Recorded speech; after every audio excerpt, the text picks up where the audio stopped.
The Flipped Classroom in Medical Education, Engaging Students to Build Competency. My name is Larry Hurtubise, and this is a video abstract of an article of the same title that was published in the Journal of Medical Education and Curriculum Development.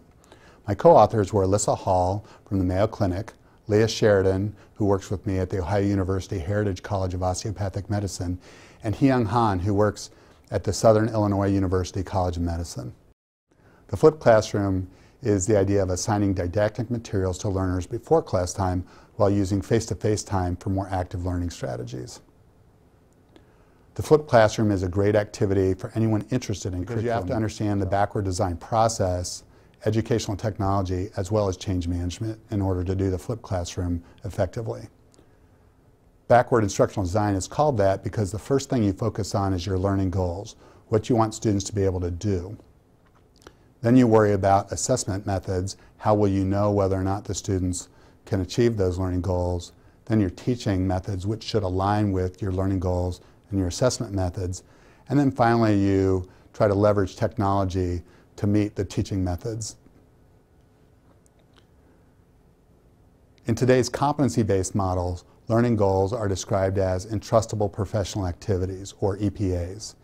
EPAs are distinct units of work which a student can do unsupervised. Usually they're phrased in terms like manage a patient with diabetes.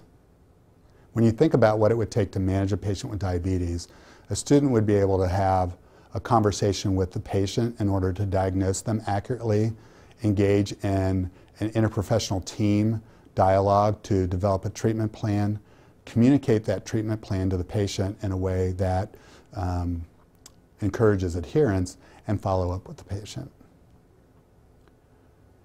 There are many active learning methods of assessment in medical education today.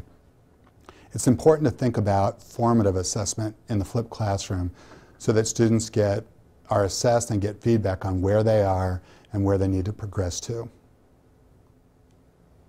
There are also many active teaching methods used in medical education today. And again, you want your teaching methods to align with your learning goals and your assessment methods.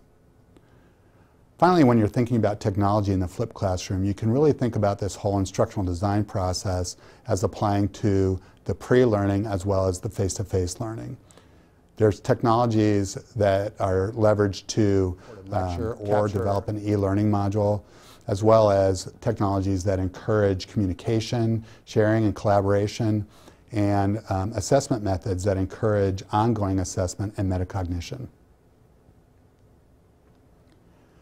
When you think about interprofessional education today, while interprofessional care is a competency, one of the hurdles for interprofessional education is getting the students together all in one place, all at one time.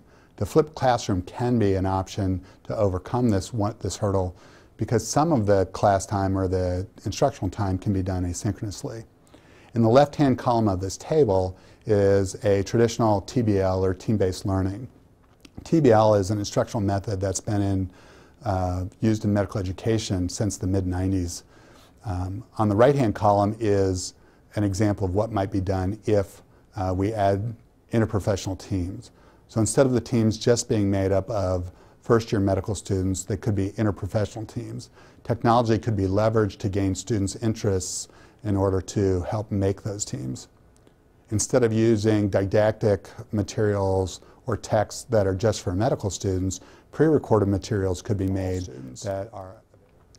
Instead of just doing clinical case applications, students could work in interprofessional practice-based teams to develop a practice improvement plan and present that as a case. And finally, an interprofessional panel could be engaged to not only assess the students, but give them feedback on their group projects.